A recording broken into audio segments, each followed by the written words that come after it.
Damn.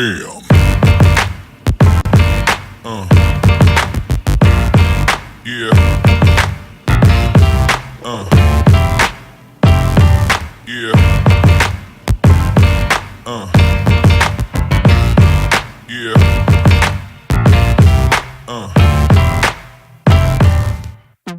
Hey sports fans and people of the internet, Steffi here for another Steffi's World in Sports. The 2018 NBA playoffs are amongst us, and it is an exciting time not only in the city of Toronto but for any NBA fan. So I'm going to be highlighting three key matchups: Toronto, Washington, Cleveland, Indiana, and Boston, Milwaukee. Starting with the Toronto Raptors, they took a 2-0 lead in round one against the Washington Wizards at home, and now they head into Washington and they hope that they can keep the momentum going. Well, okay, let's take that back a little bit. Toronto hasn't been that hyped. We have this thing in Toronto when the Raptors play, and it's called Maple Leaf Square, and all the fans get together. They call it Jurassic Park because, you know, we're the Raptors, dinosaurs, haha, very funny.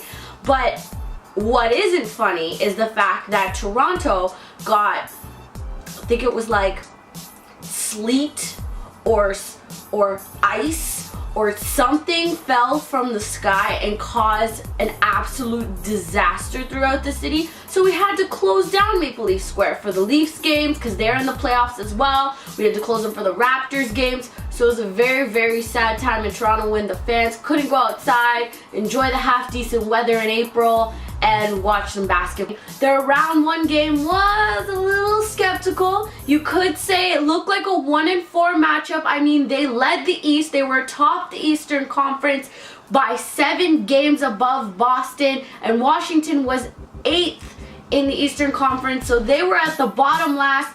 But come game one, it looked like a 1-4 matchup. But game two, a lot of things took a turn. I think Toronto started to figure out what Washington's momentum was, and that was to shut down DeMar DeRozan and Kyle Lowry.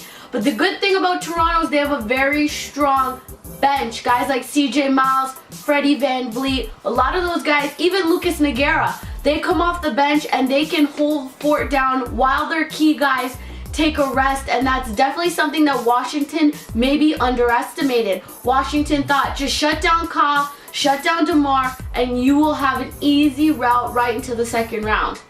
But that's not the case at all. DeMar DeRozan and Kyle Lowry, once they're shut down, they got their bench guys stepping forward. And once DeMar DeRozan and Kyle Lowry are back on the court, it's hard to stop them. So Washington's kind of split down the middle. Who do you watch? Do you watch a Lucas Nogueira and a Freddie VanVleet that are on the court and then just ignore Kyle and DeMar? But then once you're paying attention to Freddie and Lucas, DeMar and Lowry, they're going to step up, they're going to start getting points up, and they're going to show you why they were first in the Eastern Conference. So a big win for the Raptors in game two at home. Now they travel to Washington to play 2 more games.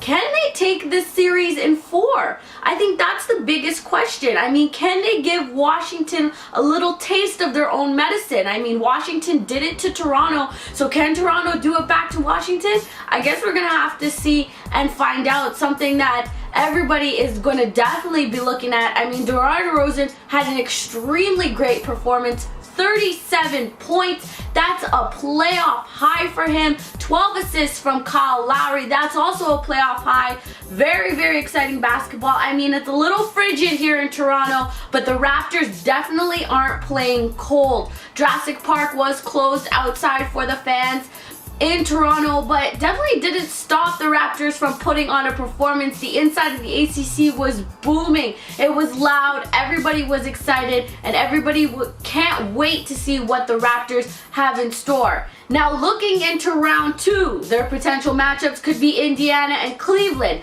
Those two are playing right now as well. Looking at a potential round two matchup, they will be playing either Cleveland or Indiana. And the irony is that those two teams are playing each other right now. Cleveland lost in game one against Indiana, something that nobody Nobody could believe that's the first time that LeBron James has ever lost a game one in his career. I think the city of Cleveland shut down. LeBron James's family went to bed early that night. LeBron left the building early. The fans left the building early. I mean, Indiana was lit up. They took that matchup. They could make history. I mean, I'm not trying to get too ahead of myself here. I mean, obviously, there's a lot of basketball to be played, and Indiana has to be in it for the long haul because Cleveland's going to come out strong. You think that LeBron James is going to roll over and die after being embarrassed almost at home? No way. He's going to come back stronger than ever. He's going to come back fighting. He's going to come back with revenge, and Indiana needs to be prepared for that. Yes, Cleveland maybe did underestimate them in game one, but game two, I will expect nothing less than LeBron James coming back for a vengeance, 100%. There was a lot of turnovers. Indiana forced Cleveland to turn over the ball way too much, and I think that was the biggest problem for Cleveland. So in that Cleveland-Indiana matchup, Cleveland was down 20 points before LeBron James even put up a basket. 20 smackaroonies. Yep, that's something you don't hear every day for sure. Turnovers were a huge problem for Cleveland. They had 17 turnovers, and in the series, so we're talking about the regular season, Indiana took 4 of 5 matchups against Cleveland. So definitely a team that Cleveland had been struggling against in the regular season. So it's a little bit ironic that that was their matchup come the playoffs, and maybe they did underestimate them a little bit. Maybe they forgot about those games that they played in the regular season. Or maybe they just thought, hey, we're a seasoned Cleveland Cavaliers team. We know what we're doing come the playoffs. Don't worry about us. We got things on lock. Game one, they didn't seem to have the ball rolling too. I'm sure they're going to tighten up come game two. They're going to be a little more aggressive, a little bit more tight, and they got to really attack the basket. The third matchup that I want to bring to everyone's attention is the Boston Celtics against the Milwaukee Bucks. Now, Kyrie Irving is out, and everybody has underestimated Boston coming into these playoffs, saying, you know what, there is no chance in heck that Milwaukee is going to lose to this Boston team. You know what, Antetokounmpo is going to come out. He's going to be strong. But Boston has been even stronger. Boston has been even stronger. Jaylen Brown with 30 points in game two. Terry Rozier with 28. Definitely two guys that have been really, really strong for this Boston team going into the playoffs. They've forced a lot of turnovers against Milwaukee, kind of the same problem that Cleveland had. They had 15 turnovers, and Milwaukee only went 7 of 17 from the free throw line. So definitely little things that Milwaukee can tweak about themselves to be stronger going forward into this series, because Boston is tight right now. They're on a momentum. They're leading the series 2-0. So definitely looking towards the end of that, we don't know what the outcome's gonna be. Boston could take it in 4, but Milwaukee could come back and fight even stronger. But the NBA is always all over the place. Look at Cleveland, look at Toronto. People underestimate Toronto all the time. And actually, a fun fact talking about the underestimated underdogs, the ones nobody takes seriously, there was a reporter, Zach Lowe from ESPN. I'm gonna put the tweet right here, but I'm gonna paraphrase it for you guys.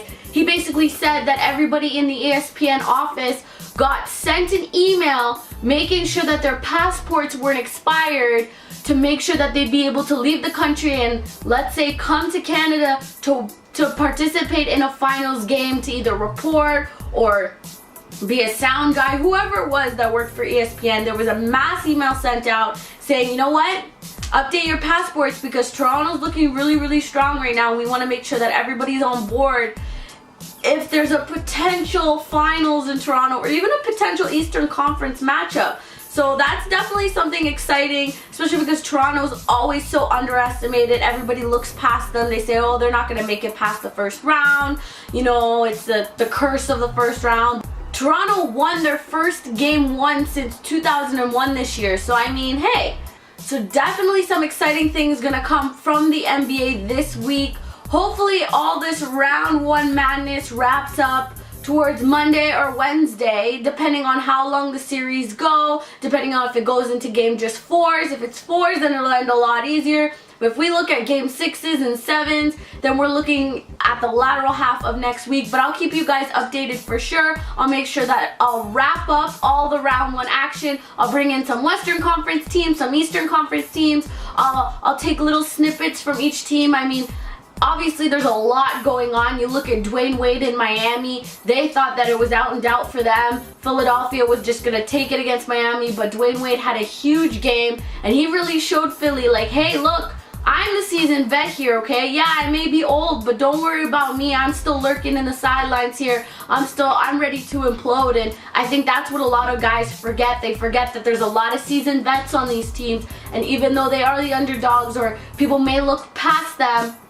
they have a lot of experience, and playoffs are all about experience. It's all about shaking away those jitters and just playing basketball. So we hope to see a lot from these teams going forward. I hope that I opened you guys' eyes, and remember that these are just my opinions. If you have any comments, throw them in the comments below. Make sure you subscribe, make sure you like, and if you, let's say, are opposed to what I'm saying or you don't agree with what I'm saying, that's cool too. I mean, we're talking about sports. There's no right or wrong here. Everything I say is just an opinion, and I thank you guys so much for taking the time to listen, and I will definitely see you next week for a round 1 wrap up in the NBA 2018 playoffs. So keep your eyes open, and I'll see you guys soon. Thanks so much.